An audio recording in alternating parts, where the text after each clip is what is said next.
할렐루야. 오늘도 주님의 크신 사랑과 은혜와 능력이 충만한 복된 주일, 복된 예배가 되기를 우리 주 예수님의 이름으로 축원합니다. 개구먼 이성미 씨는 교회 집사로서 밖에서는 천사 같은 얼굴을 하고 모든 사람들과 좋은 관계를 맺고 살고 있었습니다. 그런데 이상하게 집에만 들어오면 아들한테 욕을 하게 되는 겁니다.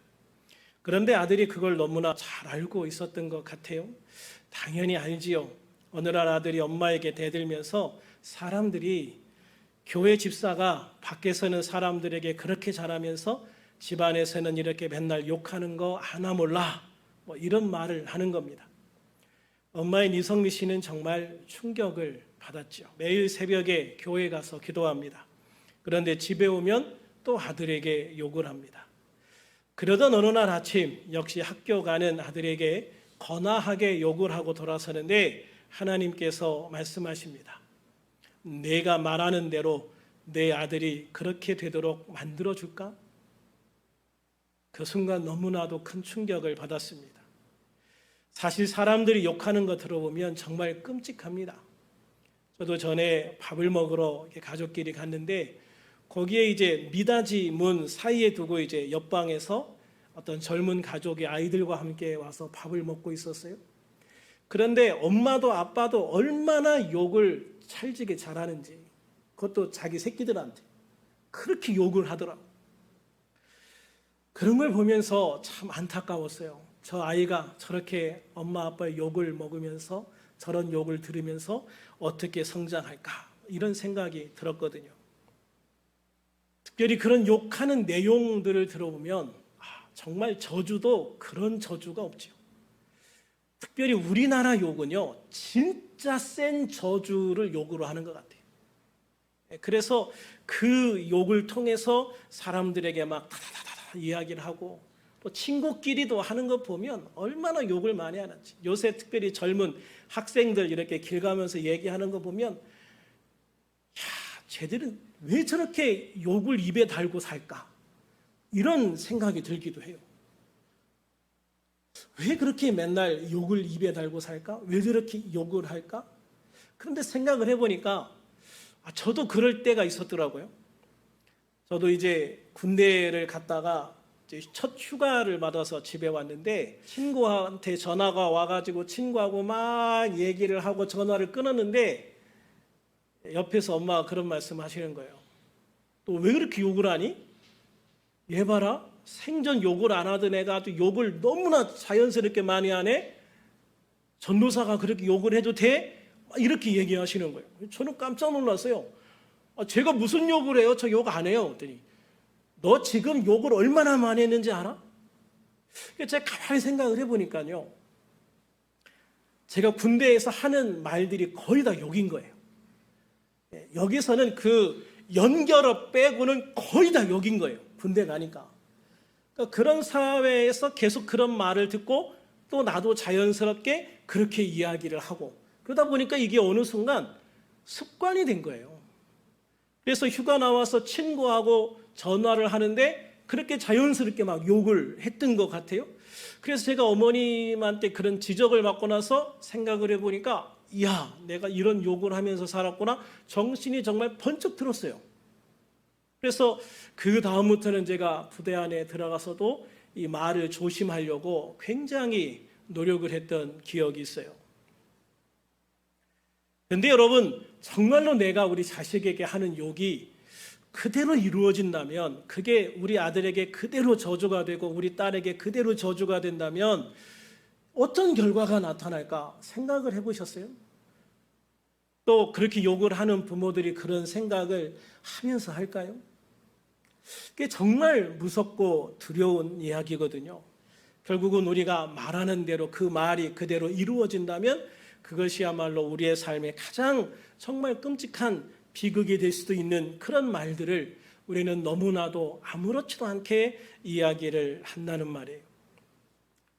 아들의 그 말을 듣고 정신이 번쩍 난 이성미 씨는요, 그 후 아들에게 욕을 하지 않기로 결단을 해요. 철저하게 하나님 앞에 회개하고 하나님 욕을 하지 않겠습니다 결단하고, 그랬더니 그 다음부터는 정말 아들에게 욕을 하지 않게 됐어요. 어느 날 아들이 엄마에게 엄마 요즘엔 왜 욕을 안 하냐라고 물어보죠.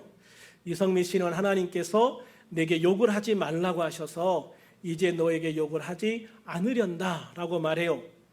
이 말을 들은 아들이 하는 말, 하나님은 17년 동안 가만히 계시다가 왜 이제 그런 말씀을 하셨대?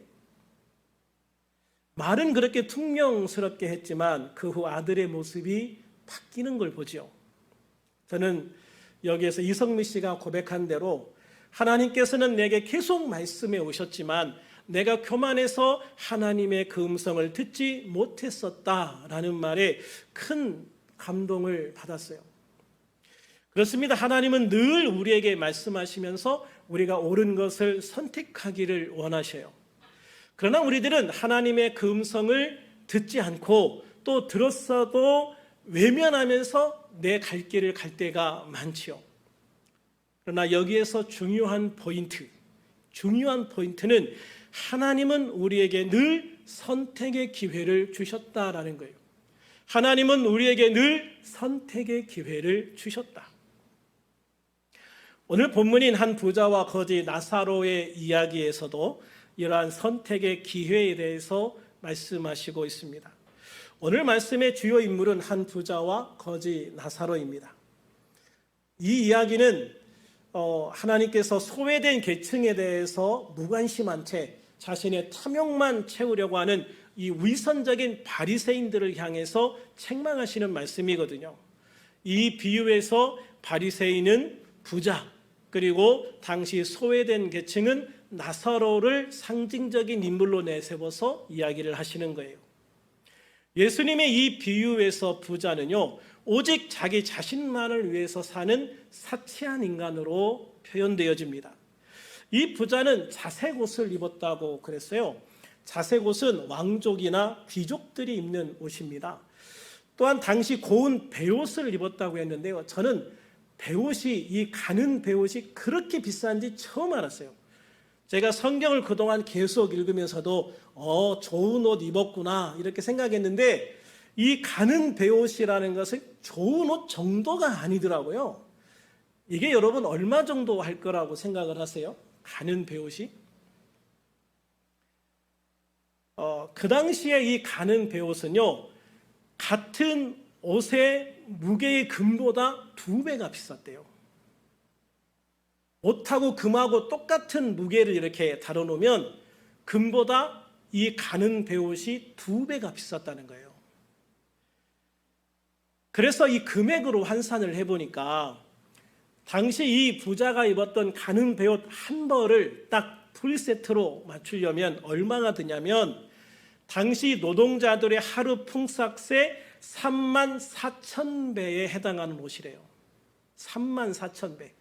그러니까 노동자들이 34,000일을 일을 해야 이 옷 한 벌을 구입할 수 있다는 거죠. 제가 이렇게 계산을 해보니까 연수로는 93년 조금 더 걸리더라고요. 93년. 그렇게 비싸요. 물론 뭐 요즘에도 우리가 상상할 수 없이 비싼 그런 옷들도 존재하더라고요. 거기에다 이 부자는요, 날마다 호화로운 잔치를 열었대요. 날마다 잔치를 열었대요.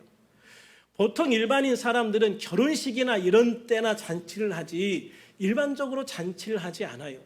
뭐 아주 가정에 중요한 일이 있을 때 잔치를 하는 거죠. 그런데 이 부자는 매일 했대. 이런 잔치를 날마다 했대. 딸마다 자기와 비슷한 그런 뭐 잘 사는 사람들, 귀족들 뭐 이런 사람들을 초청해서 날마다 잔치를 했대요. 그리고 날마다 잔치한 그 잔치 속에서 남는 음식들이 너무 많아서 밖에다 버리니까 그 밖에 개들이 모여들어가지고 그 음식을 먹는 거예요. 이런 모습을 보면 이 부자는요, 자신의 부유함과 높은 신분을 자랑하고 과시하고 싶어하는 사람인 거예요. 어쩌면 돈이 너무 많아서 세상 사는 삶이 권태로웠을지도 몰라요. 그에 반해서 나사로는 거지죠. 돈도 없어요. 집도 없어요. 돌봐줄 친척도 한 명 없어요.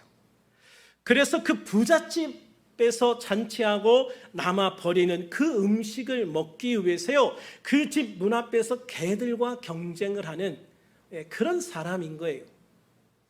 레위기 25장 35절에 보면 내 형제가 가난하게 되어 빈손으로 내 곁에 있거든 너는 그를 도와 거류민이나 동거인처럼 너와 함께 생활하게 하라라고 말씀하시고 있어요. 이 유대인의 율법, 하나님의 율법은요, 가난한 사람이 있으면 네가 좀 더 나으면 좀 도와줘라.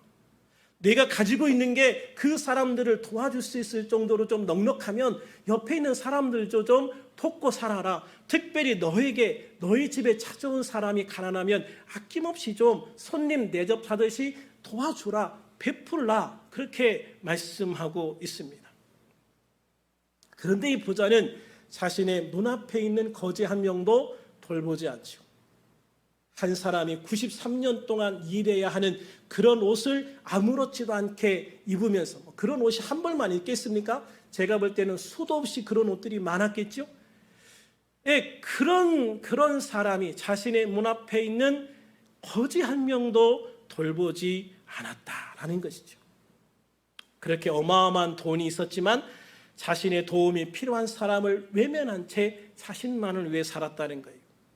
이러한 모습을 볼 때 이 부자는 하나님의 말씀을 알았음에도 불구하고 그 하나님의 말씀에 순종할 의지가 전혀 없었다는 걸 보여줘요. 단순하게 말하면 이 사람은 하나님을 믿지 않았던 사람이다. 우리가 유대인이라고 해서 다 하나님을 믿을 것처럼 생각하지만 그렇지 않아요. 유대인들도 다 하나님 믿지 않아요. 유대인들 중에 무신론자들이 굉장히 많습니다.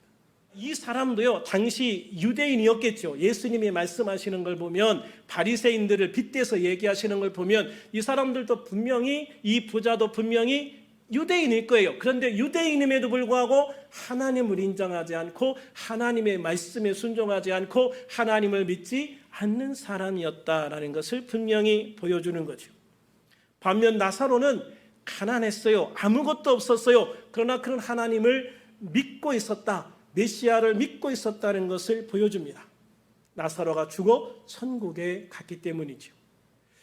단순히 부자기 때문에 지옥 가고 가난했기 때문에 천국 가고 이건 아니라는 거예요. 분명히 그건 아니에요. 왜 이 나사로가 천국에 갔을까? 가난하게 거지여서 그래서가 아니라 그럼에도 불구하고 그는 하나님을 믿었다, 메시아를 믿었다라는 것을 분명하게 암시하고 있는 거예요. 그래서 나사로는 천국에 간 것입니다. 아마도 이 거지 나사로는 세상에 아무 소망이 없기 때문에 오히려 더 하나님에 대한 소망이 컸을지도 몰라요. 하나님의 구원의 소망, 메시아에 대한 소망이 누구보다도 컸을지 몰라요. 왜? 내가 이 비참한 삶에서 벗어날 수 있는 유일한 길은 메시아가 나에게 오시는 것밖에, 그 길밖에 없다고 생각했기 때문일 겁니다. 그래서 그는 이 세상에 돈 한 푼 없이, 의지할 사람 한 명 없이, 자신을 동정하거나 도와주는 사람 한 명 없이 그렇게 비참하게 삶을 살다가 죽었지만 하나님은 그 영혼을 천국으로 받아주셨습니다. 우리가 예수님의 비유를 통해서 확실히 알 수 있는 것은 천국은 돈이나 명예나 권세로 갈 수 있는 것이 아니라는 거예요. 천국은 돈이 없어도, 명예가 없어도, 권세가 없어도 우리의 구원자로 오신 오직 예수님을 믿음으로, 오직 예수님을 믿음으로, 오직 그 믿음 하나로 천국에 갈 수 있는 것이다 하는 것을 분명하게 보여주시는 거예요. 그렇게 거지 나사로는요, 굶주림과 병든 몸으로 인해서 일찍 죽었어요. 그러나 천국에 갔습니다. 부자는 잘 먹고 호화롭게 잘 살았어요. 얼마나 건강도 잘 돌봤겠습니까? 그래서 수명을 다 살고 죽었어요. 그런데 이 부자에게 천국은 없었어요. 이 부자가 가야 할 곳은 지옥이었습니다. 하나님을 믿지 않고 구원의 소망도 없이 예수님을 믿지 않은 삶의 당연한 결과였던 것이죠. 그런데 이 부자에게 더 큰 비극은요, 지옥에서 천국이 보였다는 거예요. 실제로 지옥에서 천국이 보이는지 아니면 비유를 통해서 천국과 지옥의 삶을 비교하기 위해서 그렇게 말씀하시는지는 정확하게 알 수 없지만 실제로 지옥에서 천국이 보인다면요, 아마도 그 고통은 지옥의 형벌 그 자체보다 훨씬 더 큰 고통이지 않을까 싶어요. 옛날에 부탄이라는 나라, 전 세계에서 가난한 나라 중에 하나거든요. 이 부탄이라는 나라가 행복지수 1위였어요. 행복지수 1위. 세계에서 행복하다고 느끼는 사람이 가장 많은 나라 1위였거든요. 근데 요즘 보면은요, 이 부탄이라는 나라가 거의 순위에도 없어요.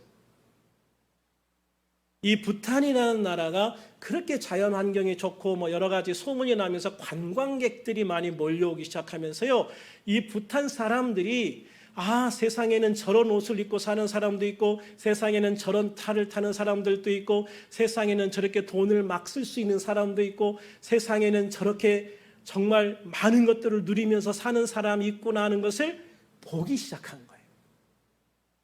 옛날에는요, 철저하게 통제된 사회 속에서 자기들만 보고 살 때는 우리는 너무 행복해 이랬다가 자기들보다 월등히 잘 입고 잘 먹고 잘 사는 사람들을 보기 시작하면서 난 행복한 게 아니었네, 나는 불행하네, 이렇게 되어버린 거예요.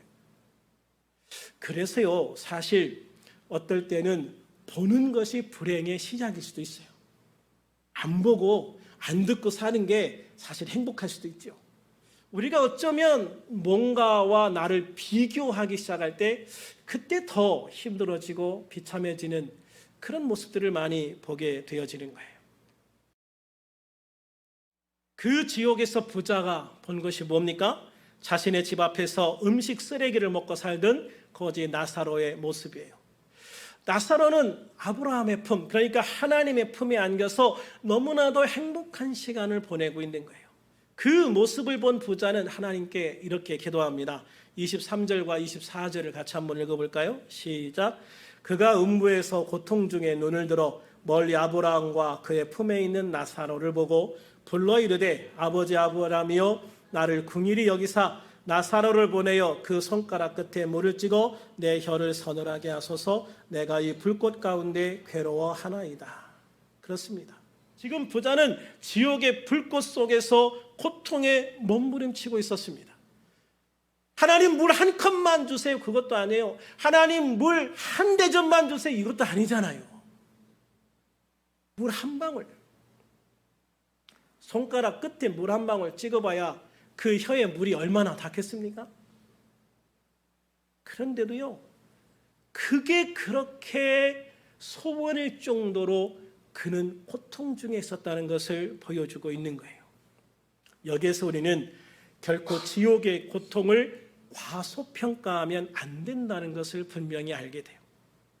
화산에서 흘러나오는 용암, 그게요, 성경에서 말하는 유황불이에요. 유황불.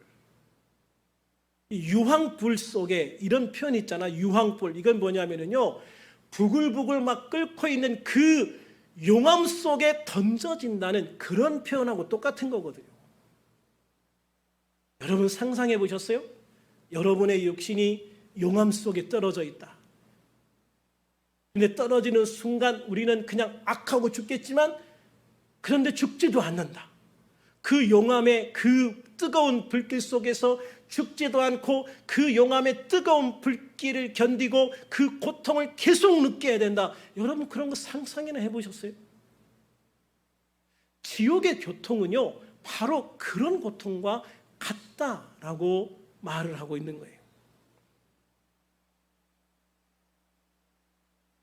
그런데 그 고통은요, 영원히 벗어날 수 없는 고통이라는 거죠. 그 지옥에서 영원히 죽을 수도 없기 때문입니다. 천국에서 아브라함의 품에 안겨 안식을 누리는 나사로에 비하면 얼마나 비참하고 고통스러운 삶을 살고 있는 거예요. 그래서 자신의 혀 끝에 물 한 방울 묻혀달라고 하는데요, 하나님은 그것조차 허락해 주시지 않아요. 25절 26절 같이 읽어볼까요? 시작. 아브라함이 이르되 예 너는 살았을 때 좋은 것을 받았고 나사로는 고난을 받았으니 이것을 기억하라. 이제 그는 여기서 위로를 받고 너는 괴로움을 받느니라. 그뿐 아니라 너희와 우리 사이에 큰 구렁텅이가 놓여 있어 여기서 너희에게 건너가고자 하되 갈 수 없고 거기서 우리에게 건너올 수도 없게 하였느니라. 그렇습니다, 여러분. 천국과 지옥은 건너 다닐 수 있는 곳이 아니에요. 완전히 분리되어진 곳입니다. 하나님은 이 부자에게요, 내가 세상으로 육신으로 있을 때 누렸던 그 모든 것에 대한 보상을 지금 받는 거야. 그 대가를 지금 치르고 있는 거야 라고 말씀을 하시거든요. 그가 단순히 돈이 많았기 때문이 아니라, 돈을 많이 썼기 때문이 아니라, 그것을 자신만을 위해서 쓰고 하나님의 말씀을 무시하고 아무도 도와주지 않은 대가를 너는 지금 치르고 있는 거다라고 말씀을 하시고 있는 것이죠. 그 죄의 대가는 결코 경감될 수 없다라고 말씀하시는 거예요. 이 부자가 조금 더 자신의 돈으로 이웃을 돌봤더라면, 옷 한 벌만 팔아도, 그죠? 옷 한 벌만 팔아도 얼마나, 제가 생각할 때 옷 한 벌만 팔아도요, 그 지역에 있는 모든 가난한 사람들 한 1년은 다 먹여 살릴 수 있는 그런 돈이지 않았을까요? 하나님의 말씀에 부자는 나사로를 자기 집에 보내서 자기 형제들이 이곳에 오지 않을 수 있게 해달라고 간청해요. 27절과 28절 같이 한번 읽어볼까요? 이르되 그러면 아버지여 구하노니 나사로를 내 아버지 집에 보내소서. 내 형제 5이 있으니 그들에게 증언하게 하여 그들로 이 고통받는 곳에 오지 않게 하소서. 하나님은 그것도 거절합니다. 왜 거절하셨느냐? 31절 읽어볼까요? 시작. 이르되 모세와 선지자들에게 듣지 아니하면 비록 죽은 자 가운데서 살아난 자가 있을지라도 권함을 받지 아니하리라 하였다 하시니라. 아멘. 그렇습니다, 여러분. 사람의 선택은요, 그 사람이 살아있을 때만 할 수 있는 선택입니다. 그런데 그 선택은 누구의 강요에 의한 것도 아니고 스스로 하는 선택인 것이죠. 죽은 사람이 다시 살아왔다 하더라도 믿지 않을 사람은 믿지 않는 거예요. 실제로 천국과 지옥에 갔다 온 분들이 있잖아요. 그들이 간증을 해도 믿을 사람은 믿지만 믿지 않는 사람은 여전히 믿지 않아요. 그러므로 믿는 자들이 복이 있다라고 말씀을 하시는 거죠. 29절에서 하나님은 이 부자의 형제들이 살아가는 곳에 모세와 선지자들이 있다라고 말씀을 하셔요. 즉 그들이 살아가는 곳에는 하나님이 말씀하신 성경이 있다라고 말씀하고 있는 거예요. 즉 우리가 가진 구약 성경을 말하는 것이죠. 유대인들은 살아가면서요, 모세와 선지자들을 통해서 주신 말씀들을 읽고 묵상합니다. 그럼에도 그들이 모세와 선지자들이 예언하신 메시아 예수님을 발견하지 못하고 구원받지 못한다면 어쩔 수 없다는 거예요. 내가 이렇게 수도 없이 모세와 선지자들을 통해서 메시아에 대한 예언들을 해놨는데 그걸 읽고도 메시아를 발견하지 못하고 메시아에 대한 소망이 없다면 그건 어쩔 수 없는 거야. 내가 죽은 사람을 다시 살려보낸다고 믿을 것 같아? 아니야, 그렇지 않아. 죽은 사람이 돌아오지 않아도 그들이 그 말씀을 믿으려 하면 믿을 수 있고, 죽은 사람이 살아 돌아가도 믿지 않으려면 믿지 않아. 실제로 나사로가 죽었다가 살아나잖아요. 4일 만에 다시 살아납니다. 예수님이 무덤을 열라고 할 때 뭐라고 말합니까? 썩어서 냄새가 준동합니다. 그럼 예수님 문 열지 마세요. 그래도 예수님이 열어놓으라고 하시고 기도하실 때 죽은 지 4일이 되어서 온몸이 다 썩어가던 나사로가 멀쩡하게 살아서 묶인 채로 통통통 튀어나오지 않습니까? 그걸 통해서 많은 사람들이 예수님을 믿었습니다. 그런데 더 많은 사람들은 그것 때문에 나사로를 빨리 죽여야 되겠다고 일을 가는 사람들이 생겼어요. 나사로가 죽은 걸 아는데, 죽은 지 4일이나 지난지 아는데 그 나사로가 살아왔는데 그 나사로를 보고 믿을 사람은 믿고 오히려 일을 가는 사람들은 일을 갈더라. 그렇게 죽은 사람이 살아난다고 다 믿는 건 아니다라고 말씀하시는 거죠. 하나님께서 어느 날 하늘에서요, 내 아들 예수를 믿는 자는 구원받고 그렇지 않으면 지옥에 간다 라고 세상 모든 사람이 들을 수 있도록 딱 음성으로 들려주셨다고 생각을 해봅시다. 그러면 그 순간 모든 사람들이 다 예수 믿을까요? 아니요. 그래도요, 별짓을 다 해도요, 안 믿을 사람은 안 믿어요. 믿을 사람은 믿게 되어지는 거예요. 하나님께서는요, 유대인들뿐만 아니라 우리에게도 수시로 말씀을 하세요. 전도하는 사람들을 통해서 말씀하시기도 하고요, TV와 같은 미디어 매체를 통해서도 쉽게 우리가 하나님에 대해서, 예수님에 대해서 그런 것들을 접할 수가 있어요. 제가 예수님을 믿지 않을 때도요, 성탄절 때가 되면 TV에서 볼 수 있는 게 모세, 십계, 아니면 예수님 이야기 이런 거 영화 계속 틀어줬어요. 제가 예수를 믿지 않아도 이미 모세를 알고 있었고 예수님도 알고 있었고 예수님 제자들도 거의 다 알고 있었어요. 왜냐하면 성탄절 때마다 틀어주니까. 지금도 역시 성탄절 때마다 배너도 틀어주고 십계도 틀어주고 계속 틀어주지 않습니까? 일반 방송국에서.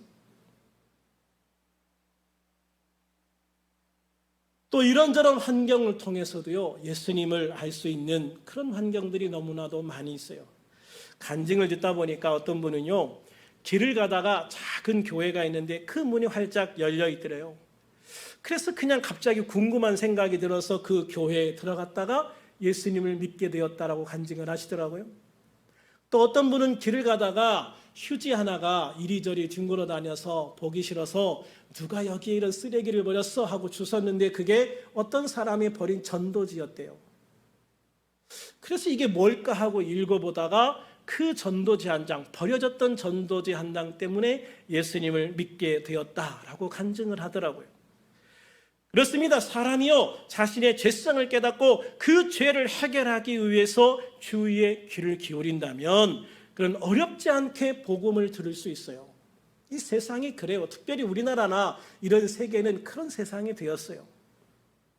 하나님은 바로 그런 것들을 말씀하시는 거예요. 사람의 눈에 보이고 귀에 들리는 것은요, 눈앞에 있기 때문에 보이는 것이 아니고 소리가 들리기 때문에 듣는 게 아니에요. 관심이 있어야 보이고 관심이 있어야 들리는 거예요. 그러니까 내 마음에 무엇에 대한 관심이 있느냐, 이것이 중요하다는 것이죠. 그래서 정말 우리가 하나님에 대한, 구원에 대한, 이 죄에 대한 관심만 생긴다면 우리는 얼마든지 이 하나님의 복음을 보고 들을 수가 있다라고 말씀하시는 거예요. 문제는 이 세상에 너무나도 많은 물질과 쾌락의 많은 것들이 넘쳐나기 때문에 그런 것에 우리 마음을 뺏기고 그래서 보지 못하고 듣지 못하는 것이죠. 오늘 서두에 말씀드린 개그우먼 이성미 집사 이야기도 그렇잖아요. 하나님께서는요, 아들에게 욕을 하고 저주하는 엄마에게 그렇게 하면 안 된다고, 그렇게 말하면 안 된다고, 너의 말 그대로 이렇게 이루어지면 그 결과가 얼마나 참담하겠느냐고 말씀을 해보셨어요. 하나님께서 17년을 참다가 드디어 말씀하신 게 아니란 말이지요. 하나님은 처음부터 늘 그렇게 말씀해 오셨는데 내 마음이 교만하여 듣지를 못했던 것이죠.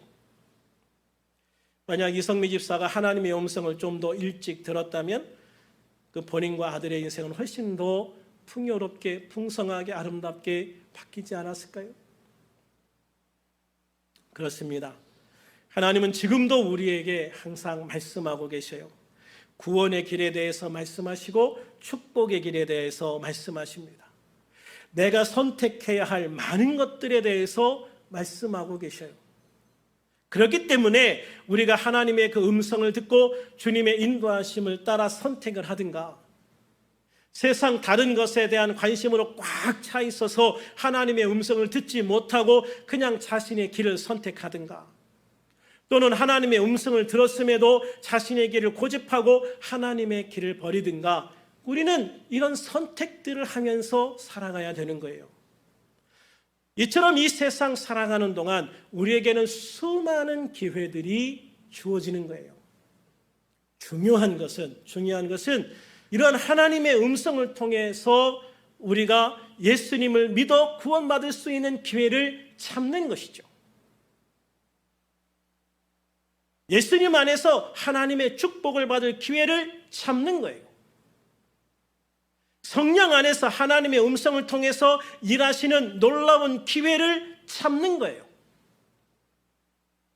우리가 하나님의 음성에 귀를 기울이면 이처럼 우리들은 하나님 안에서, 예수님 안에서, 성령 안에서 수많은 기회들을 접할 수 있게 되어지는 것이죠. 그러나 어떤 사람은 듣지 못하고 들어도 순종하지 않으므로 기회를 놓치며 살아갑니다. 정말 안타까운 것이죠. 하나님이 우리에게 주신 그 기회들은 영원하지 않기 때문에 더 안타깝습니다. 우리들이 그 기회를 잡고 심판의 주님이신 예수님 앞에 서는가, 또는 그 기회를 놓치고 예수님 앞에 서는가 하는 것은 그야말로 천국과 지옥의 차이인 거예요. 우리들은 감사하게도 정말 중요한 기회를 이미 잡은 사람들이죠. 바로 예수님을 믿고 구원받을 기회를 잡은 사람들인 거예요. 우리가 이 기회를 놓치지 않고 잡는 선택을 했다는 것 자체만으로도 우리는 너무나도 좋은 삶을 살아가고 있는 거예요. 바라기는 이 귀한 선택 안에서 우리 주님이 주실 상급을 받을 수 있는 많은 기회들도 잘 잡을 수 있는 그런 우리들이 되기를 소망합니다. 할렐루야. 우리가 주님 앞에 설 때 내게 능력 주시는 주님 안에서 선한 싸움을 싸워 승리자의 상을 받을 수 있는 그런 우리들이 되기를, 그런 기회를 잡을 수 있는 우리들이 되기를 축원합니다.